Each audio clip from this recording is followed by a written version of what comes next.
Missy. I knew you was I was gonna waiting say for it. that. I was waiting for it. I knew you was gonna say it. If you didn't say it, I was gonna say it. That Missy. had to be Missy. Missy. It was definitely those three. Definitely them three. They used to have the best dance choreography. It was a big impact. They are the main thing. I was like, I want to be that dancer. If I was to ever perform with anybody, it would have to be those three. Those three. I feel like for you, that's sooner than solid you three. think. Yeah. 11 side.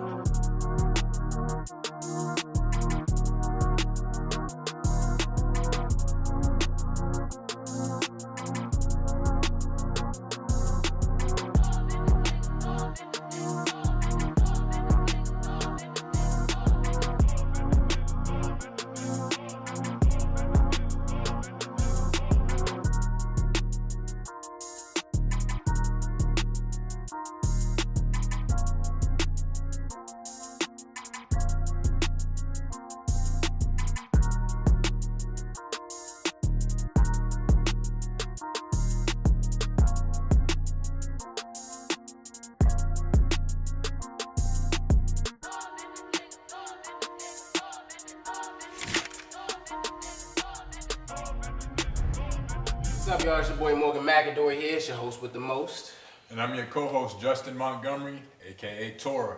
Yes, sir. And today, we got a really special guest today. Here on episode 2, we here around holiday time. It's Thanksgiving coming up this week and everything. So we want to bring y'all a really special guest. So we wrote up something really nice for this guest.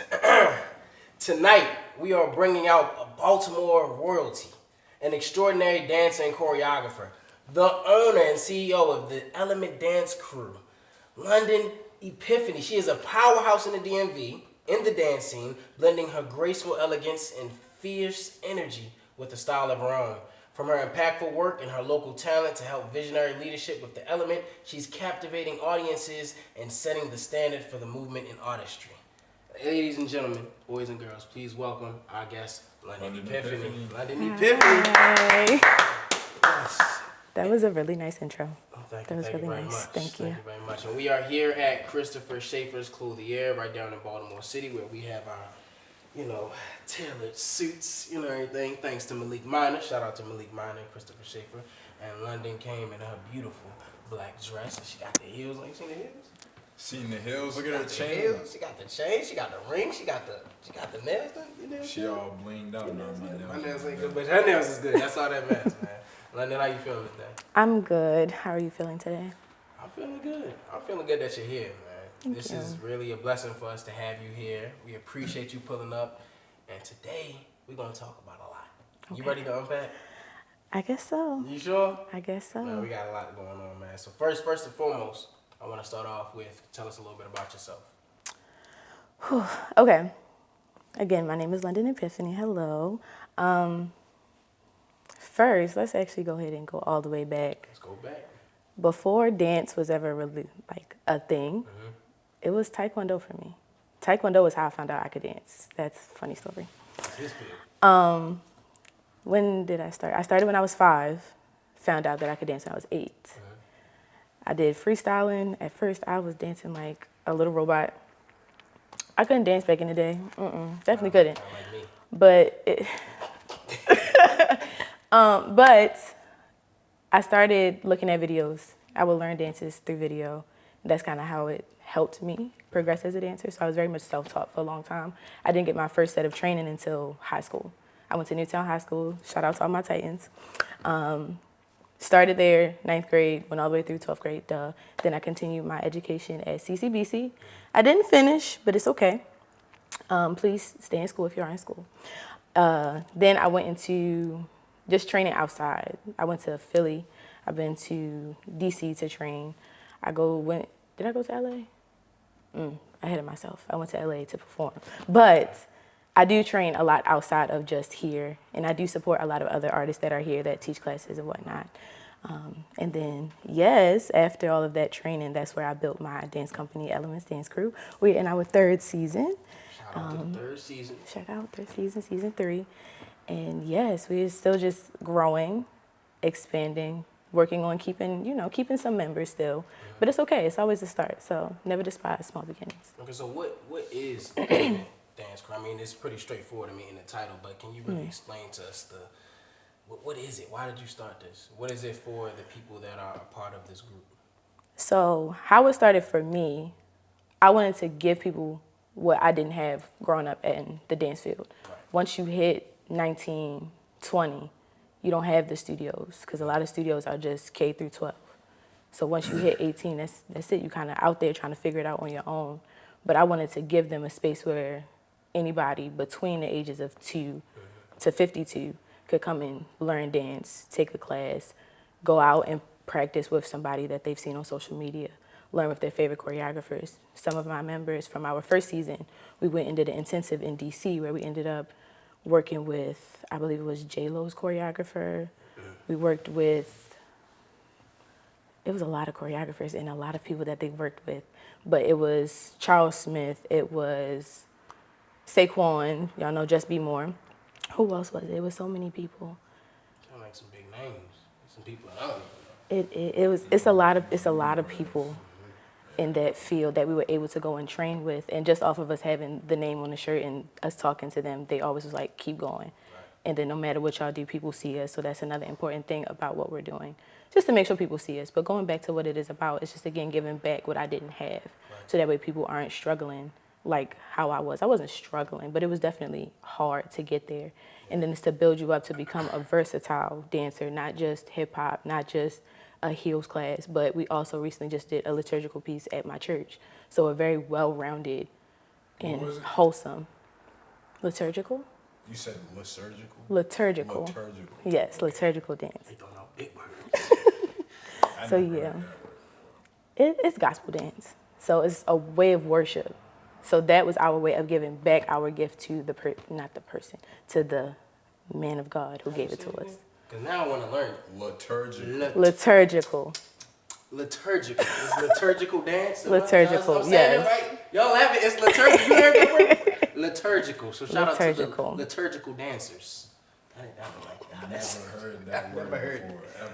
But look, man, I want to get into really kind of the beginnings of your inspiration. Okay. So we're going to kind of tag team back and forth. We're going to be hitting you. Okay. You ready? Okay. All right. So listen, when did movement and dance first make a call to you? Now, I know you kind of talked about back then it was Taekwondo, right? Mm-hmm.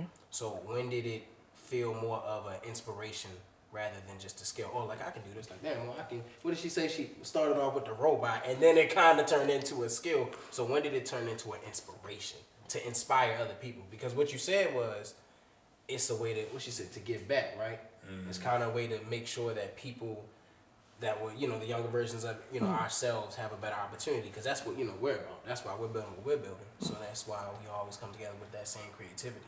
So it's an inspiration. So when did it become an inspiration to inspire others?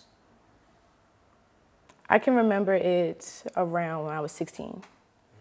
16, I wanted to teach dance classes. At first, though, I was expecting adults offer it. You know how we get excited and want packed out classes. Right. But I was noticing that all of my classes, I was getting 12-year-olds and under. So I was like, okay, let me just accept what this is right now. And the more I did it, the more I was even doing choreography in school, was like, okay, at this age now, at 16, my passion is to teach. Right. And ever since then, I've just been like, teaching is what I want to do.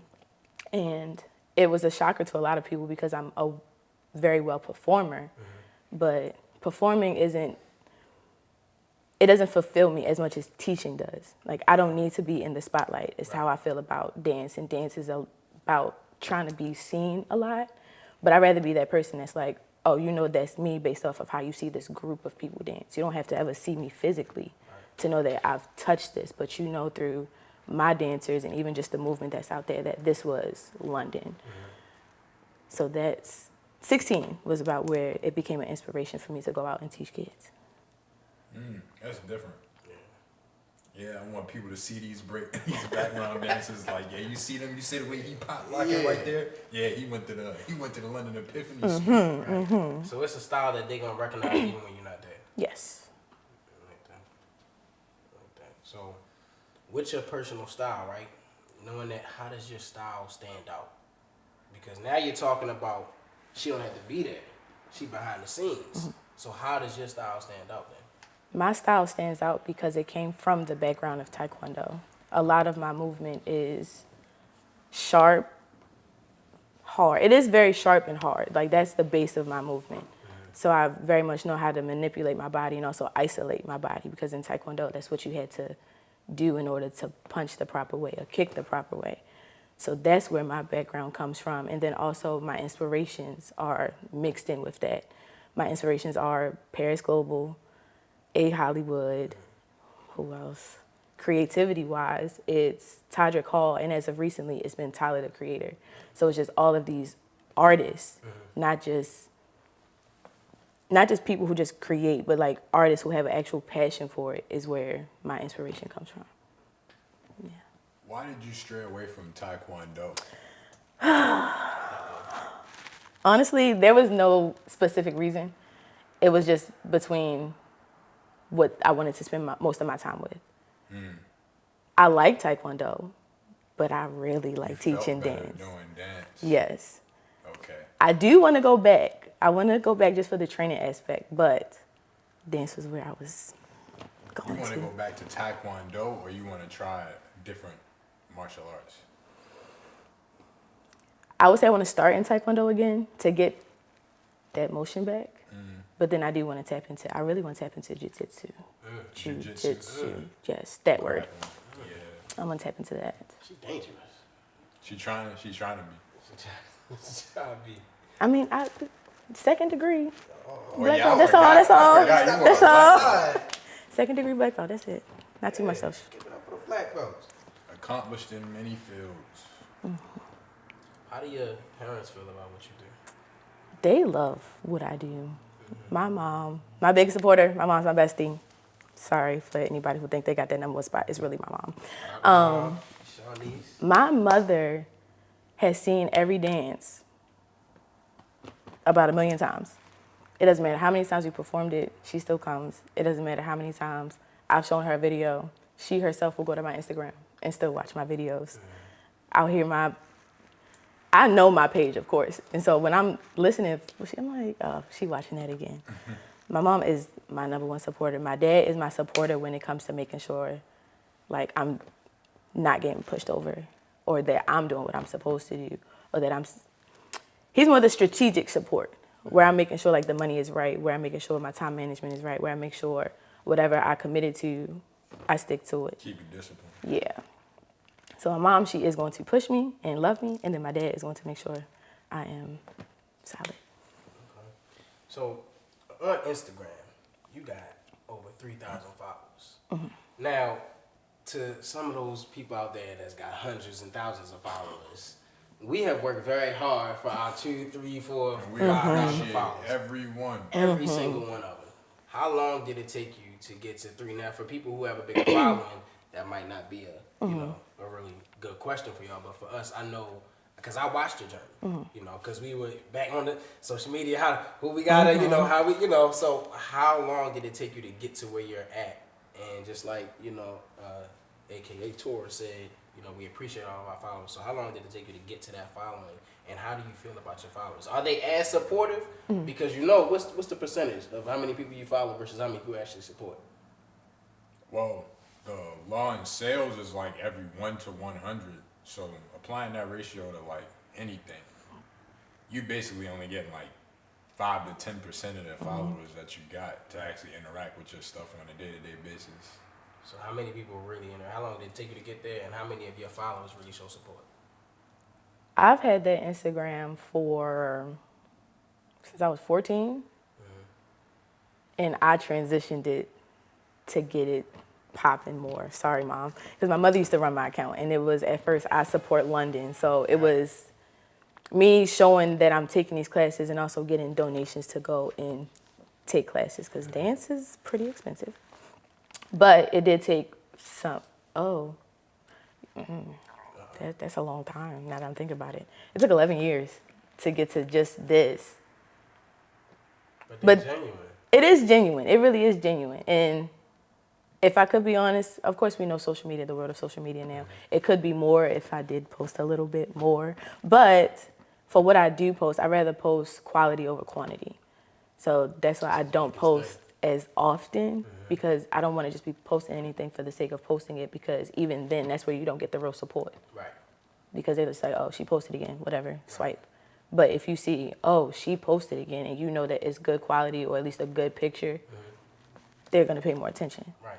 So you got something that's pinned, you got over 10,000 views on, it's at 12.7. That's on Instagram. How's TikTok treating you? TikTok is a little different. Okay. TikTok. Explain it to us, for those who don't know, because you know better than me. I ain't on TikTok. I ain't on TikTok neither, but I don't really on TikTok that much. I'm old when they come. I'm like, yo, did you send me something on TikTok? He's like, no, that's a request. Oh, my bad. So how does TikTok work for you then? TikTok, they funny acting when it comes to like my actual dance posts. Strange. When it comes to the trends, that's where it blows. I wasn't on TikTok for a couple months, and I did the bucket Beyonce challenge. I didn't just know where I posted that. That Up there. I was like, wait, I wasn't even here. I think, don't give me the lying. I think it was 6-digit views. Was it 6-digit views? Yes, it was 6-digit views, and then I think it might have been over 100,000 likes off the post. I was like, okay. Going viral. Oh, wow, that's what it sounds Yes. And that's the interesting part about TikTok, though, because I've gone viral off of dance trends, but when it comes to the actual choreography portion, it's like it doesn't do as well. Yeah, so it's like you got to play around. You got to play around with TikTok. That's over 700,000 views. Yeah. I might got to get you run my TikTok. It's easier to get those types of numbers on TikTok, though. That's what it's like driven for, versus other social media platforms now. Right. A lot more people on there too. Yeah. So now let's kind of change it up a little bit. Right? Okay. So what are some of the challenges in this industry? Because you know what they say all the time about us down here in Baltimore. Y'all gotta leave. Y'all gotta go here. Y'all gotta move to be able to do what we are doing right now. And even though it's slowly progressing, it's working. So what are the challenges that you face in this industry where we live at? Can I follow with a clarification question? Yeah. Is this just as a dancer in general, or can I make this actually personal as a dancer who is Christian? We can do both. Okay. We can do both. So as just a dancer, it can, at least for me in my experience, I've been compared to two specific people, which is, her name is Pink Lemonade, Monique Weston, and then Taylor Terry. No, yes, Taylor Terry. Okay. That's Chris Brown's dancer. That in itself, because we, at the time, when I had no hair, we look alike. And so that can kind of be, I want to be my own person, but I still look like this person here, which is a great compliment because they are both beasts. But it's still like, how can I separate myself from those two? Right. So that becomes an issue in the dance world. And then sometimes, as of recently, we see more now, female dancers are more sexualized. And I grew up watching Usher, where dancers were busting down a step. Like hard, heavy hitting, and then would switch up into a sexy, and then you could come back. You could see the versatility.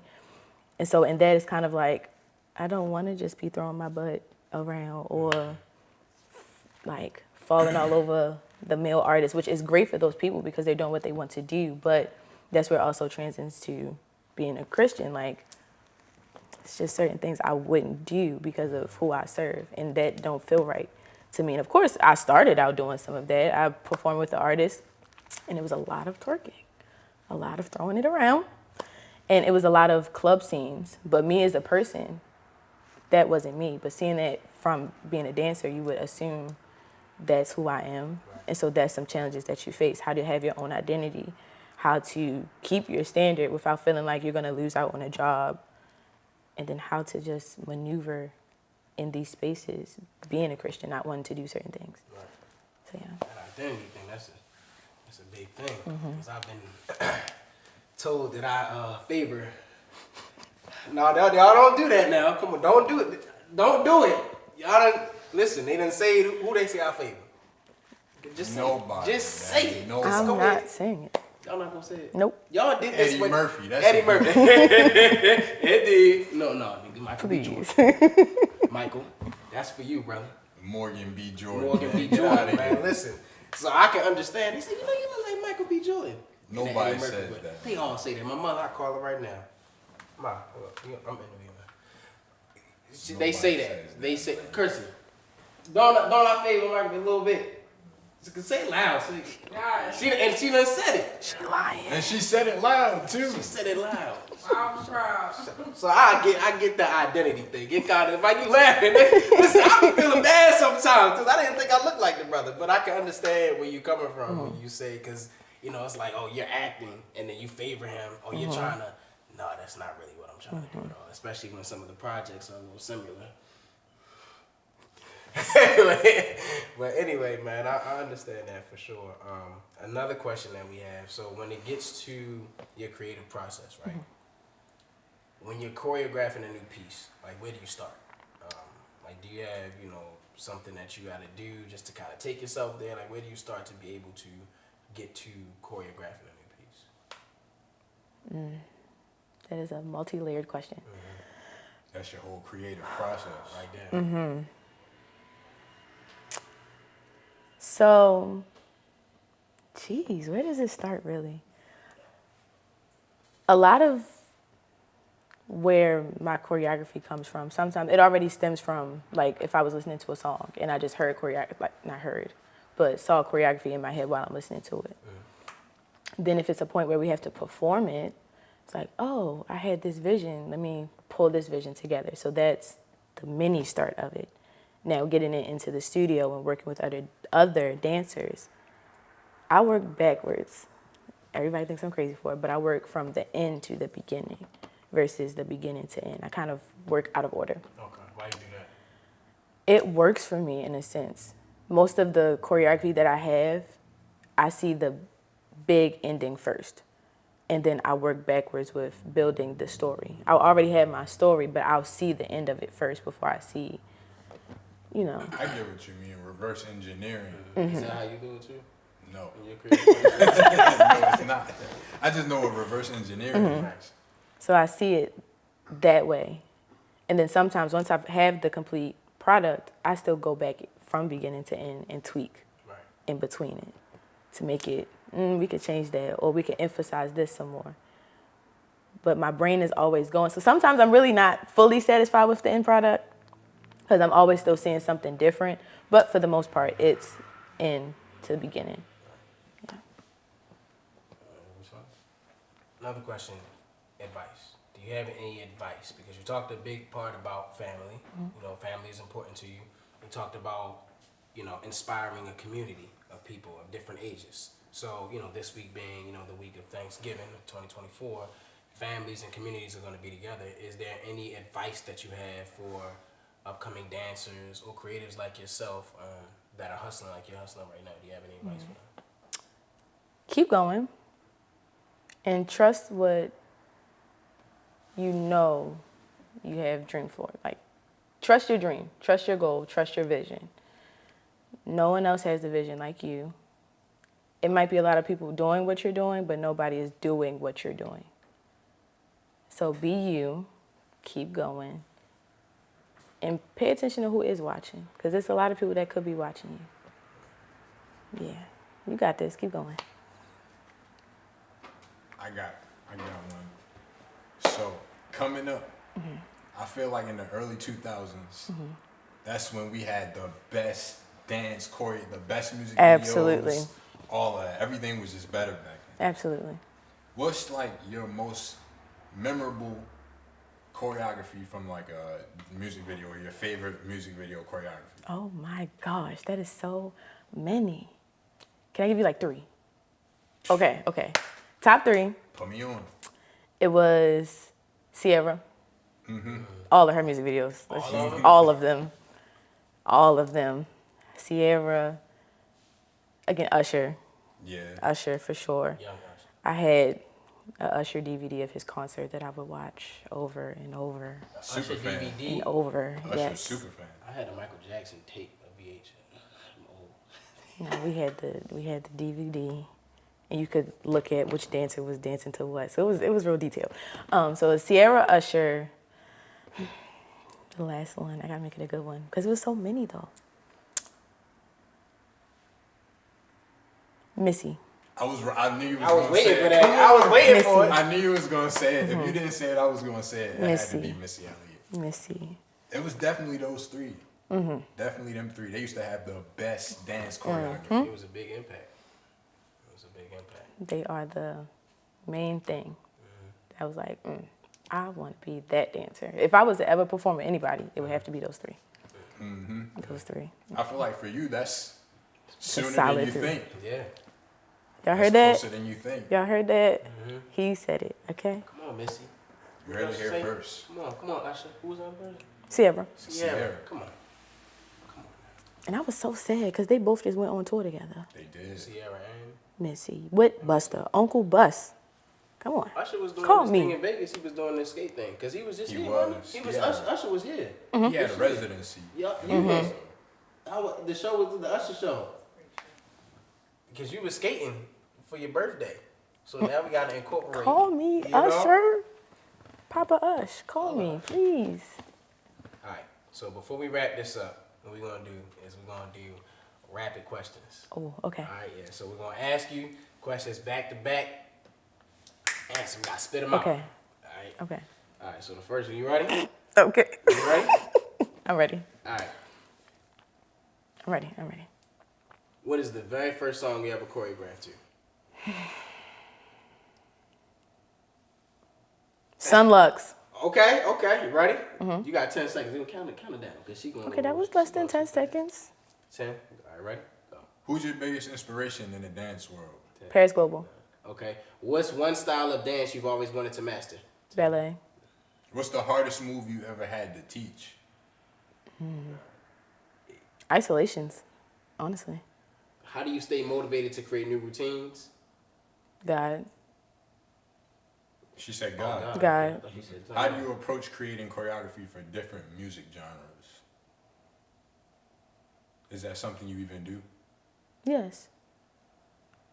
It's a feeling. That's a feeling.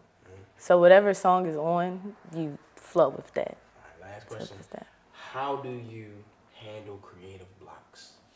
Oof. Pull out some old choreography and mix and match it. Yeah. Mix and match old choreography. I like that. That was a simple response. Well, London, we really appreciate you coming through to our Sewn and Success podcast and talking about the success that you've had so far, thus far Thank you. in Baltimore, growing up out here. And, you know, we have been big fans of yours, supporters of yours. We hope to see you go. We know you're going to go up there. We know you're going to keep going. We know you're going. You heard it first. Come on, You heard it here first. Tell them where they can find you at. You can follow me on Instagram and TikTok at london.epiphany. Again, that is london.epiphany. Don't forget the dot. Don't forget the dot. Yeah, I follow back, so it's okay. You can follow me. It's a good time over here. London, thank you so much for Thank you, coming out. Morgan. Thank you, This is Justin. Success. Y'all, we love y'all. We appreciate y'all. Thank you for tuning in to episode 2 of the Sewn and Success. That's a wrap. That's a wrap for y'all. Y'all give it up for London Epiphany. We love y'all. I'm your host with the most, Morgan McAdory. Your co-host Tora. And we out, y'all. Good night. Keep rolling, keep rolling, keep rolling.